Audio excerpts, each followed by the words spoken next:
Muy buenas tardes familia, una vez más estamos en una nueva semana para poder estudiar el libro de Juan.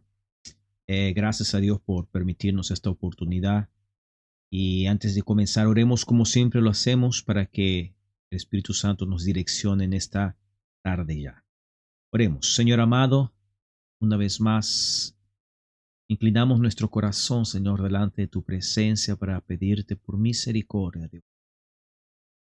Pedimos que nos ayudes a poder una vez más comprender, estudiar, entender, Señor amado, este libro de Juan, estas palabras que son vivas y eficaces, Señor, que entren en nuestros corazones, Espíritu Santo, abre nuestras mentes y que esta palabra, Señor, que es viva, cause vida en nosotros. Sobre todo aquellos que están escuchando, pueda ser de bendición, Señor amado, que tu nombre sea glorificado sobre todo. Tú crezcas y yo disminuya en esa. Te lo pedimos en el nombre de Jesús. Amén. Muy bien, continuamos en el capítulo 6 en esta semana. Eh, Tenemos una historia muy interesante, una historia bastante conocida.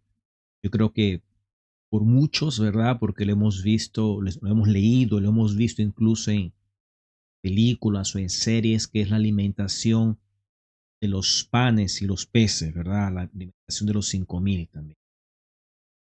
Así es que vamos a intentar ver cuál es la perspectiva que este libro de Juan nos trae para poder alimentarnos en esta tarde. Recordando que esta misma historia también está en los evangelios sinópticos, Mateos, Marcos y Lucas, de una manera un poco más detallada, un poco más específica. Así es que sería interesante si ustedes también pudiesen leer en estos tres libros en perspectivas y detalles un poco diferentes, recordando que el libro de Juan fue escrito mucho tiempo después, ya tardíamente, alrededor de los años 90, algunos calculan, y la intención del autor no era dar tantos detalles sobre historias que ya los otros evangelios habían contado, sino que el enfoque de Juan, recuerden que es un enfoque más teológico y que intenta mostrar la divinidad de Jesús, intenta mostrar también la humanidad de Jesús. Entonces, hay detalles que aquí no los vamos a encontrar, pero que sí los encontramos en los otros libros. Así es que al leerlos todos tenemos todo el cuadro entero y podemos ver todas las perspectivas y enriquecemos nuestro conocimiento de esa forma. Así es que invito a que hagan eso después en leer en los otros libros. ¿Ok? Comencemos. Versículo 1 dice lo siguiente. Después de todo esto, recuérdense que en el capítulo 5 Jesús había estado hablando con los fariseos y diciéndole muchas cosas sobre los testigos que hablan sobre él, sobre su obra, ¿verdad? Sobre todo lo que representa.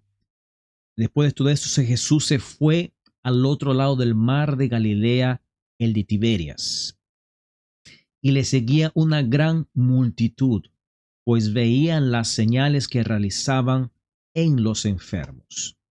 Esta palabra, esta parte que lo seguía una gran multitud es interesante porque a esta altura ya podemos ver y entender de que la fama de Jesús había crecido muchísimo en Israel.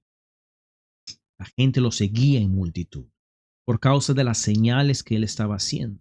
Parece que él todos los días, desde muy temprano hasta muy tarde, la palabra nos dice que su corazón se conmovía y él intentaba curar la mayor cantidad de enfermos, según lo que el Padre le direccionaba, hiciese, ¿verdad? Curar enfermos, resucitar muertos y sobre todo llamar al arrepentimiento a las personas. Y eso hacía con que las personas lo siguieran en gran número. Su fama había crecido, incluso desde fuera de Israel muchos también venían para poder escucharlo y sobre todo para poder ver lo que él estaba realizando. Entonces una gran multitud dice que lo seguía. Jesús subió al monte y se sentó allí con sus discípulos. Y estaba cerca la Pascua, fiesta de los judíos. Ya hemos hablado sobre esa fiesta, para que se realiza una vez por año. Entonces Jesús, alzando los ojos y viendo y una gran multitud venía hacia él, dijo a Felipe: ¿Dónde compraremos pan para que coman todos estos? ¿Mm?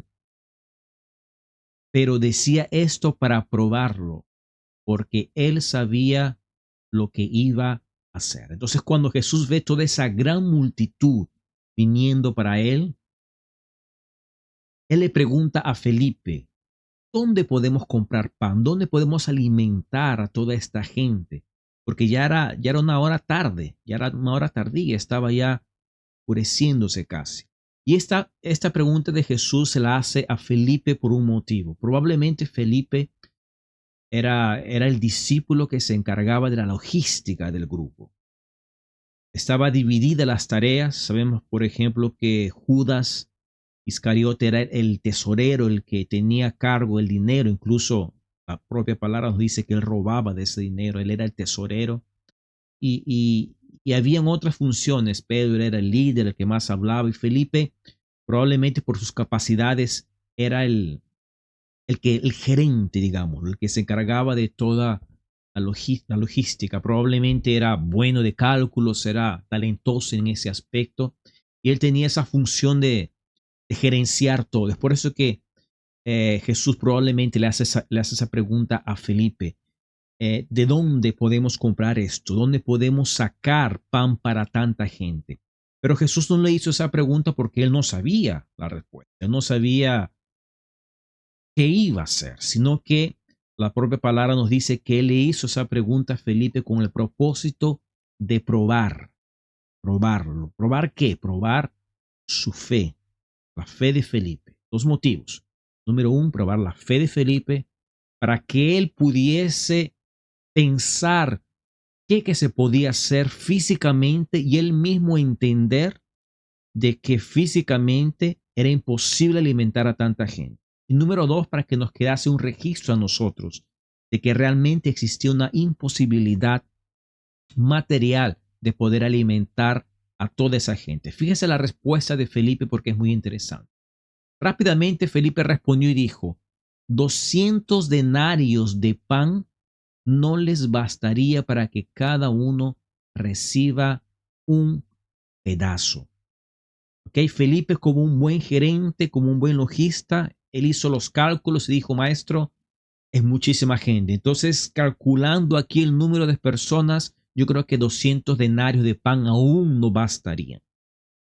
En aquella época existían varias monedas y denario era un tipo de moneda. Teníamos los denarios, teníamos los talentos, las dracmas, y el denario tenía un cierto valor. Los estudiosos dicen de que un denario era más o menos equivalente a un día de trabajo de un obrero común.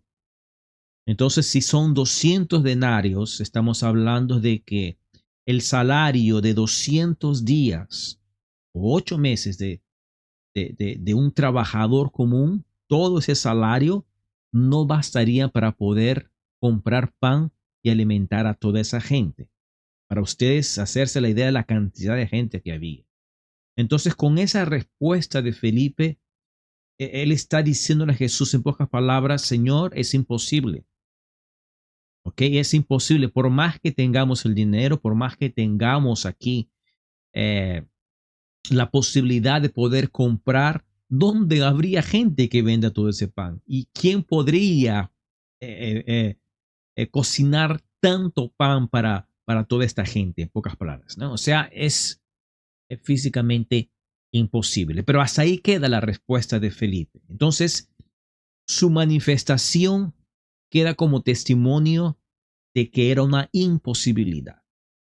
Entonces dice el versículo 8 que uno de sus discípulos, Andrés, hermano de Simón, dijo a Jesús: aquí hay un muchacho, ¿ok? Aquí hay un muchacho que tiene 5 panes y 2 pescados, ¿ok? Pero ¿qué es esto para tantos? Andrés era el hermano de Pedro y como ya le hemos dicho, creo aquí, ya lo he mencionado, Andrés era un discípulo muy especial. Es un discípulo o es el tipo de cristiano que en todas las iglesias debería existir y que nosotros mismos deberíamos parecernos a Andrés. porque Andrés, a pesar de que no tiene un papel muy protagónico entre los relatos de la Biblia, digamos que tenía un perfil un poco más bajo, pero lo que podemos ver, lo que podemos conocer de Andrés era que un hombre que constantemente quería traer hacia Jesús a las personas. Él fue el que presentó Pedro a Jesús. Cuando Jesús se encuentra con los primeros discípulos, Andrés era uno de los primeros. Y lo primero que Andrés hizo fue llevar a Pedro, su hermano, para Jesús. Entonces era alguien que constantemente estaba llevando a las personas para Jesús. No era un grandísimo líder, pero hacía un papel fundamental entre los discípulos, que era llevar las personas para Jesús, porque él sabía que Jesús podía resolver este problema en este caso. Entonces, al ver todo este problema, toda esta necesidad, él de alguna forma se contactó, porque eso era algo que él hacía muy bien, contactarse con las personas, y encontró a un muchacho que tenía 5 panes y 2 pescados. Y lo que pasó por su mente fue, seguramente Jesús sabe lo que puede hacer con esto. En pocas palabras, él tenía fe, él sabía que Jesús tenía la solución para ese problema. Y también resalta la actitud de este muchacho. No sabemos nombre, no sabemos su historia, no sabemos de dónde viene, no sabemos absolutamente nada. Apenas que era un muchacho que tenía 5 panes y 2 pescados. Y digo que eso es resaltante porque al ser un muchacho, probablemente sus padres lo enviaron con esta comida para que se alimente. Pero al ver esa necesidad, o al ver el pedido de Andrés para llevar esos panes y esos peces para Jesús, él no se negó en ningún momento. Y eso es muy importante, muy interesante, porque yo no sé si yo hubiese hecho lo mismo. Probablemente yo hubiese dicho, no, imagínate, esto aquí me lo envió mi viejita y esto aquí es para mí y es para mí alimentarme, y ustedes ven lo que hacen. Pero no, este muchacho tuvo esa actitud bondadosa, un corazón dadivoso, y se desprendió de lo que tenía. Era algo que era de él. Entonces él dijo, bueno, si esto que yo tengo puede ser útil para algo, puede ser útil para que Jesús haga algo, aquí está, lo entrego todo. Y lo entregó todo. Y eso es algo una lección muy importante, porque nosotros debemos entregar lo que tenemos para que Dios pueda usar lo poco que tenemos para hacer maravillas. ¿Ok? Es muy importante esto. Dice que llevó 5 panes y 2 pescados. Jesús dijo, versículo 10, haced que la gente se recueste. Y había mucha hierba en aquel lugar. Me encantan estos tipos de detalles, porque nos dice la veracidad, la fidelidad del relato, esos detalles, incluso decirnos la altitud de la hierba, los detalles. ¿Sabe? Cuando alguien está mintiendo, no se le ocurren ese tipo de cosas. Entonces, para mí es una demostración de la veracidad de esta palabra. Así que los hombres se recostaron en número de 5,000. Entonces habían aproximadamente unos 5,000 hombres. Evidentemente los hombres no estaban solos. Probablemente la mayoría de ellos estaban con sus esposas. Y si estaban con sus esposas, automáticamente deducimos de que también tenían a sus hijos. Entonces, si hacemos un cálculo rápido, 5,000 más cada uno que tuviese su esposa serían ya 10,000. Y supongamos que había un hijo por lo menos, ya elevamos el número a 15,000. ¿Okay? Entonces, entre 10 a 20,000 podríamos decir que es el número de personas que estaban en ese lugar, que era esa multitud que seguía a Jesús para donde él iba, para poder escucharlo y para poder ver las señales. Entonces era un número grandísimo de personas. Imagínense, más de 10,000 personas estaban ahí escuchando a Jesús, y era un grandísimo problema cómo alimentar a 10,000 personas. Ponte para pensar, hoy en día para nosotros sería una tarea gigantesca, ¿okay? Alimentar a 10,000 personas en un único día, en cualquier evento que tú pongas, es una tarea titánica, ¿verdad? Entonces es un número bastante elevado, es un detalle importante. Entonces Jesús tomó los panes y habiendo dado gracias, quien al Padre los repartió a los que estaban recostados, y lo mismo hizo con los pescados, dándoles todo lo que querían. Entonces yo creo que nos transportemos un momento a ese tiempo y nos imaginemos la escena. Jesús levantando los panes y los peces, dando gracias al Padre por el alimento que el Padre va a proveer para todos. Es un acto de fe. Porque como que 5 panes y 2 pescados pueden alimentar a tantas personas, pues solamente Dios puede hacer. ¿Ah? Y quiero que se imagine la escena, Jesús colocando eso en las cestas y pidiendo a los discípulos de que repartan eso.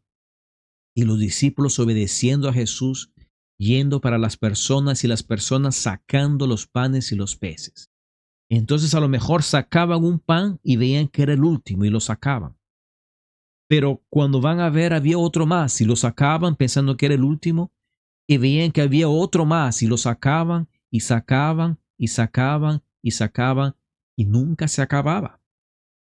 Y esto lo repitieron muchísimas veces, tanto con los panes, con los peces, hasta el punto, dice, de que todos pudieron comer y todos pudieron alimentarse de estos panes y de estos peces. Estos hombres, estas mujeres, estos niños comieron el mejor pan y el mejor pescado de su vida. Imagínense, el propio Jesús ¿verdad? Creó nuevos panes y nuevos peces completamente naturales, probablemente así como Dios los creó en el Génesis, sin nada que pudiese eh, perturbar el sabor natural. No estaban más contaminados por el pecado, porque sí, los alimentos sufrieron la maldición del pecado. La palabra nos dice que Dios maldijo la tierra por causa del hombre. Entonces, la tierra se contaminó por causa del pecado del hombre y los frutos se contaminaron de la misma forma. Entonces, ellos comieron el mejor pan de sus vidas y el mejor pescado, y todos comieron y todos se saciaron. Al punto que dice que cuando se saciaron, dijo a sus discípulos: recoged los pedazos que sobran para que no se pierda nada. Quiero también que piensen en el contexto. Para nosotros probablemente no conseguimos adimensionar esta situación porque gracias a Dios, por lo menos en la mayoría de los países occidentales hay abundancia. Yo sé que hay casos específicos en lugares específicos que no es así, ¿verdad? Comprendo muy bien. Pero en nuestro contexto, en nuestro entorno familiar y de amigos, probablemente si no hay abundancia, por lo menos hay lo necesario. Pero esta gente no era así. Recordemos que ellos vivían en los desiertos, en lugares áridos, inhóspitos, donde no abundaba precisamente la comida, donde ellos no tenían cómo guardar la comida. Ellos vivían del día al día, pescaban para poder comer del mismo día y mañana vaya a saber Dios si podemos pescar o podemos recoger alguna comida para alimentarnos. Lo mismo era con los cultivos. A veces habían sequías que duraban meses y no podían tener todo el fruto de la tierra que ellos querían realmente. Entonces el tema de la comida era un tema bastante delicado en esa época. No existía abundancia y ellos tenían ese tema de la comida muy presente en sus vidas. ¿Okay? Pero cuando Dios hace algo sobre nuestras vidas, cuando Dios hace un milagro, las cosas abundan. ¿Sí? Dios hace de forma abundante al punto de que pueden sobrar muchas y muchas cosas. Y lo importante de que nada podía perderse, porque nada de lo que Dios crea, nada de lo que Dios hace, nada de lo que Dios multiplica, nada de lo que Dios regenera puede perderse, porque fue hecho por Dios. Y tenemos que cuidar de ese tema. Entonces, para la gloria de Dios, Tenemos que administrar las cosas y no permitir de que nada se pierda, porque fue nuestro Padre Celestial quien la creó, quien nos la dio. Dice, los recogieron pues y llenaron 12 cestas de pedazos de pan recogieron, ¿ok? 12 cestas con los pedazos de los 5 panes de cebada que sobrado a los que habían comido. Entonces, la abundancia era tanta de que se saciaron e incluso sobró. ¿Sobró qué? Sobró panes. El relato no nos dice que sobró pescado, pero sí nos dice que sobró panes. Ahora, esto es interesante, ¿por qué? Porque los panes tienen un simbolismo en la Biblia. ¿Ok? Y todo ese pedacito que acabé de marcar tiene un simbolismo. Los panes simbolizan ¿qué? Número uno, simbolizan la palabra de Dios, que es el alimento de nuestras almas. ¿Ok? Los panes, el pan simboliza el alimento de la palabra, simboliza la palabra como alimento de nuestras vidas. Número dos, el pan es uno de los elementos de la Santa Cena del Señor. Recuérdense que es el vino y el pan. ¿Okay? Y número tres, el pan fue usado por Jesús para enseñarnos de que Él era el pan. Más adelante vamos a ver que Él dice que Él es el pan de vida y todo aquel que come de ese pan no tendrá hambre y sed jamás. ¿Okay? Entonces el propio Jesús se presenta a Él como el pan de vida. ¿Y por qué el pan? ¿Por qué Jesús se identifica como un alimento? Porque cuando nosotros comemos los alimentos, el alimento se hace parte de nosotros. Él se desintegra, no, hacemos digestión y los elementos de ese pan van a nuestra sangre. Las proteínas, las vitaminas, ¿verdad? Van a nuestra sangre y se tornan uno con nosotros. Entonces lo que Jesús enseña de que Él es el pan de vida y diciendo de que nosotros tenemos que comer de Él, del pan de vida, y hacer con que Él se haga uno con nosotros y nosotros hacernos unos con Él. Entonces existe todo ese simbolismo dentro del elemento que es el pan. Y el hecho de que haya sobrado 12 cestas también es un simbolismo. ¿Por qué? Porque existían las 12 tribus de Israel y existían los 12 discípulos de Jesús. Entonces el número 12 es un número simbólico en la Biblia. ¿Okay? Entonces no es por acaso, no es por casualidad que sobraron 12 cestas de pan. ¿Ok? Consiguieron recoger. Verso 14. La gente entonces, miren este detalle, la gente entonces, al ver la señal que Jesús había hecho, decía, verdaderamente este es el profeta que había de venir al mundo. Por lo que Jesús, dándose cuenta de que iban a venir y llevárselo por la fuerza para hacerle rey, se retiró otra vez al monte, él solo. Okay, volvamos al 14. La gente al ver todo ese milagro, porque imagínense qué locura, se alimentaron con el mejor pan y el mejor pescado que habían comido en su vida. Y ellos pudieron ver con sus ojos cómo sacaban los panes, sacaban los peces, sí, no paraba de crecer, se multiplicaban. Entonces, al ver una señal tan impresionante y al haberse quedado tan saciados con un alimento tan especial, comenzaron a gritar y a decir, este es el profeta que había de venir al mundo.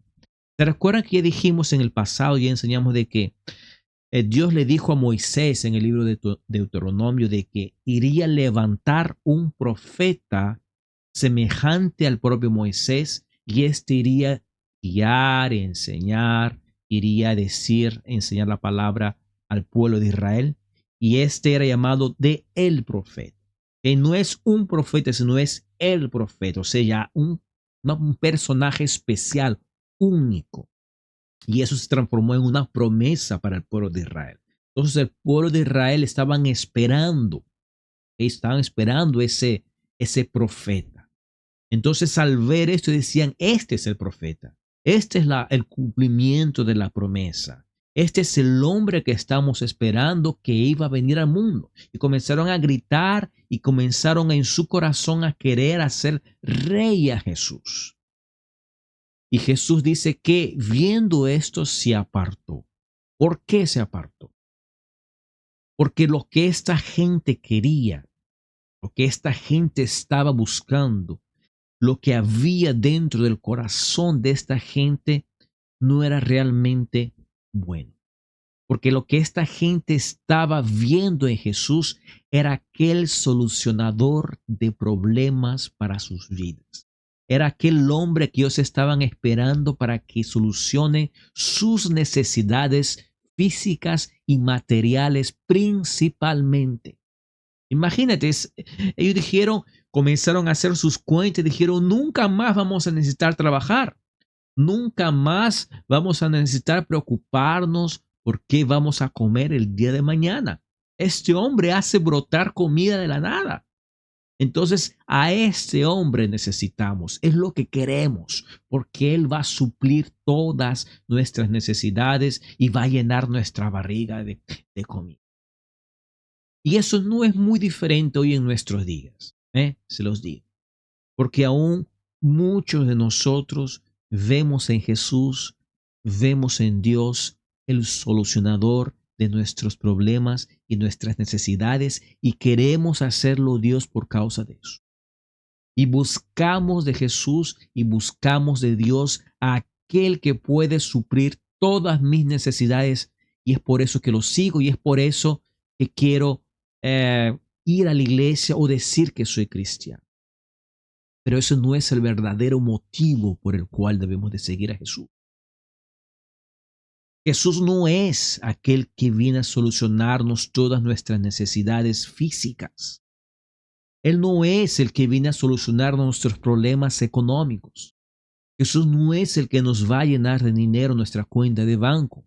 No es el que nos va a dar grandes carros o grandes riquezas. No es el que nos va a evitar que nos enfermemos o el que va a librarnos de todos nuestros problemas. No es aquel Jesús que muchas veces se predica por ahí, ven a Jesús y tu vida cambiará y nunca más tendrás problemas. No es ese el Jesús. No es ese el Dios verdadero. Y eso estaba en el corazón de esta gente y por eso que Jesús se apartaba, porque no era el pueblo indicado.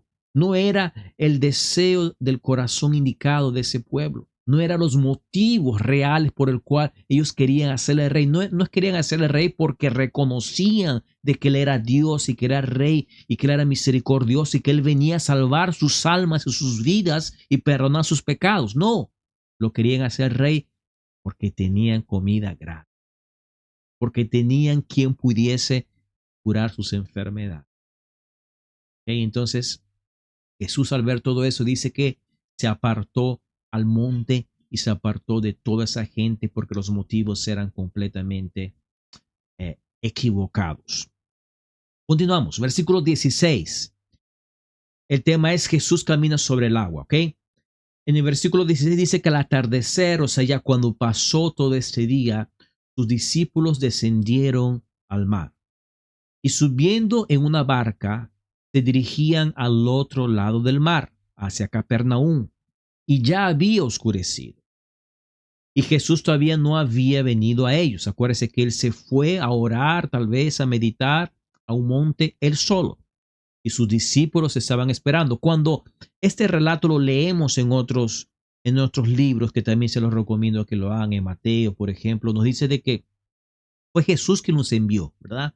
Jesús que les dijo, vayan ustedes primero que después yo voy.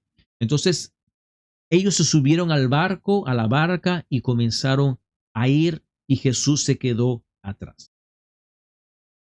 Versículo 18, y el mar estaba agitado porque soplaba un viento fuerte. Entonces de la nada comenzó a soplar un viento fuerte y comenzó a levantarse una tempestad.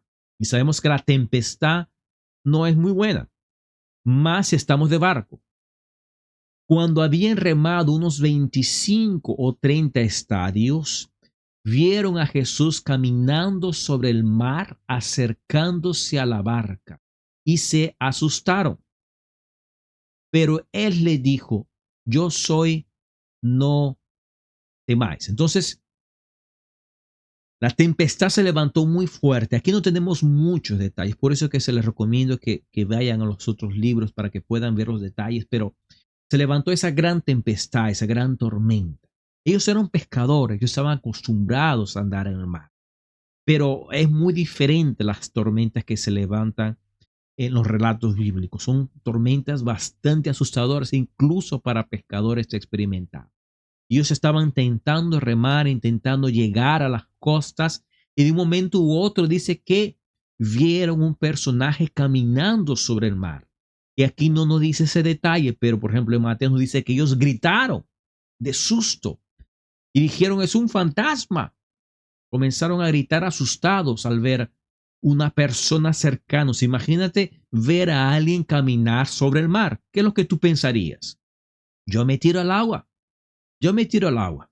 Porque ¿quién está caminando el mar en medio de una tormenta?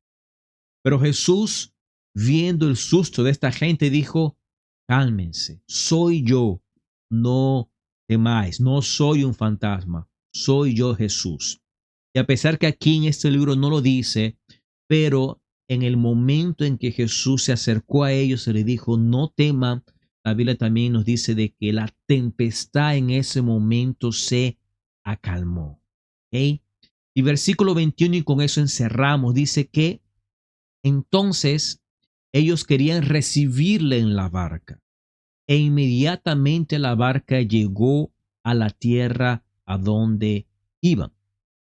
Hay un detalle aquí que no sé si se han dado cuenta, y es que dice que inmediatamente la barca llegó a tierra donde ellos supuestamente tenían que llegar. O sea, ellos estaban remando, remando, estaban a un poco distante de la orilla, digamos, estaban en medio de la tempestad, no podían ver incluso la tempestad, no podían ver, perdón, tierra, no podían ver la orilla, ¿verdad? Para poder acercarse a ella. Ven a Jesús acercarse, y el detalle nos dice que cuando Jesús se acerca y cuando ellos le reciben en la barca, o cuando ellos querían recibir en la barca, inmediatamente la barca apareció en tierra. No hay más detalles, solamente nos dice eso, pero aparentemente nos deja entender, ¿ok? Y aquí especulamos un poco de que aquí lo que hubo aparentemente es otro milagro, porque llegaron inmediatamente. O sea, aparecieron. Así que Jesús llegó, así que Jesús apareció, así que Jesús subió probablemente en la barca. Al instante ya estaban en tierra. ¿Ok? ¿Cómo eso era posible? No lo sabemos, pero la Biblia aquí nos deja así entre líneas a entender que tal vez hubo una obra milagrosa más de Jesús al llegar rápidamente a tierra. ¿Ok? Estamos especulando, no hay detalles sobre eso, pero sí nos llama la atención esta expresión de que llegaron inmediatamente a tierra. Ok, mi gente, lo dejamos por aquí para no dejarlo muy extenso. Después, en el próximo, continuamos en el versículo 22, donde Jesús aquí sí comienza a enseñar que Él es el pan de vida, ver aquello que hablamos, que mencioné un poco más atrás, esa simbología del pan que hace referencia a Jesús. Muy bien. Bueno, los dejamos aquí. Esperamos que haya sido de beneficio, de provecho para sus vidas. Nuevamente, recuérdense cualquier duda, cualquier pregunta, estamos aquí a disposición para hacerle explicar, para darle alguna explicación adicional. Ok, mi gente, muchas gracias por su atención. Que Dios les bendiga, que tengan una semana bendecida